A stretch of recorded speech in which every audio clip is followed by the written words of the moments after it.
Coucou, c'est Tiffany du blog du bonheur et des livres, j'espère que tu vas bien.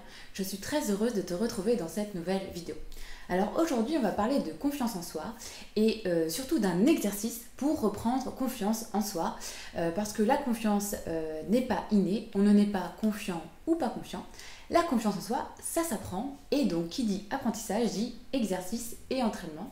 Donc l'exercice d'aujourd'hui dont je veux te parler, ça va être de se donner le droit de décevoir les autres. Donc c'est un exercice qui m'a marqué et je me souviens très bien, je l'ai lu dans le livre de Laurent Gounel, Dieu voyage toujours incognito.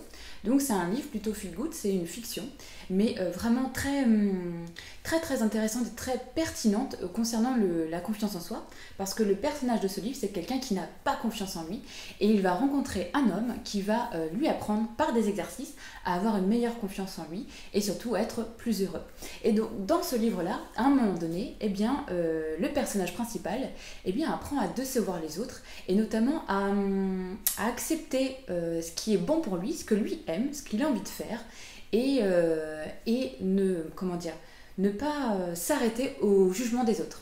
Donc notamment le personnage de fiction, alors ce qui m'a marqué, c'est qu'il aimait bien lire le magazine Closer.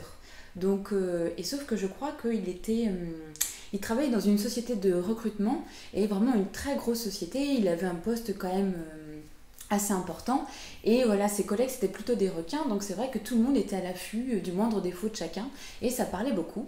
Et donc son exercice c'était d'aller à une réunion avec sous le bras le magazine Closer. Et en fait, c'était se donner le droit de décevoir les autres parce que, quand on est, consultant, on n'a pas à perdre son temps à lire Closer, lui, il aimait bien ce magazine et il a dû apprendre à assumer ce qui était bon pour lui. Donc ça va plus loin, après décevoir les autres, c'est par exemple quand on nous propose une sortie ou on nous demande un service que c'était pas prévu, qu'on on a le sentiment que c'est pas bon pour nous en ce moment, qu'on ne veut pas, qu'on n'a pas envie, se donner le droit de décevoir les autres pour être plus heureux. Parce que c'est vrai que ça va beaucoup plus loin que ça va beaucoup plus que la confiance en soi, parce que savoir dire non, savoir se respecter, forcément notre confiance en nous se muscle, elle devient de plus en plus forte, mais aussi ça sous-entend qu'on se donne le droit d'être heureux avec nos propres choix et nos propres actions aussi, et pas forcément en donnant que du bonheur aux autres, aussi en s'en octroyant à nous aussi. Donc je sais que c'est un peu compliqué parce que forcément si j'ai retenu ça du livre, c'est que ça m'a touchée et j'ai lu dans un autre livre une étude qui explique qu'on a tendance à surestimer l'impact qu'on a sur les autres. C'est-à-dire que l'étude, c'était un homme qui devait rentrer dans une salle d'attente avec un t-shirt horrible qui était universellement connu pour être considéré comme le t-shirt de beauf de référence. Et donc voilà, donc l'étude, un homme rentrait avec ce t-shirt et à la fin, du coup, on lui demandait à votre avis combien de personnes ont remarqué votre t-shirt, combien de personnes vous ont jugé comme beauf.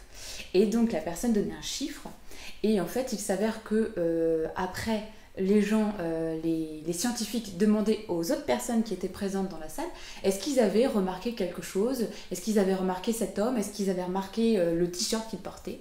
Et en fait, il s'avère que quand par exemple, je vais considérer qu'il y a 10 personnes qui me voient, et en fait, il n'y en a que 5.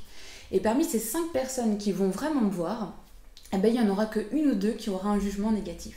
Donc c'est des études scientifiques.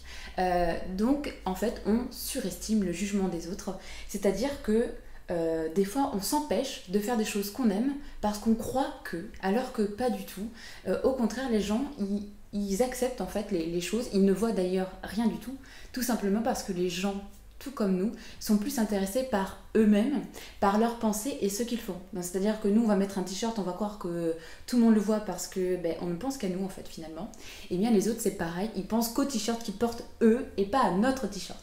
Donc voilà, moi j'ai trouvé que cette étude permettait de mieux comprendre l'exercice décevoir les autres.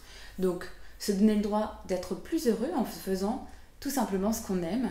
Et voilà, donc j'aimerais bien savoir dans les commentaires ce que tu penses de cet exercice, parce que je sais que moi la première fois que j'en ai entendu parler, j'étais pas comment dire, j'ai pas accepté à 100% l'exercice parce que c'était un petit peu plus compliqué que ce que je pensais.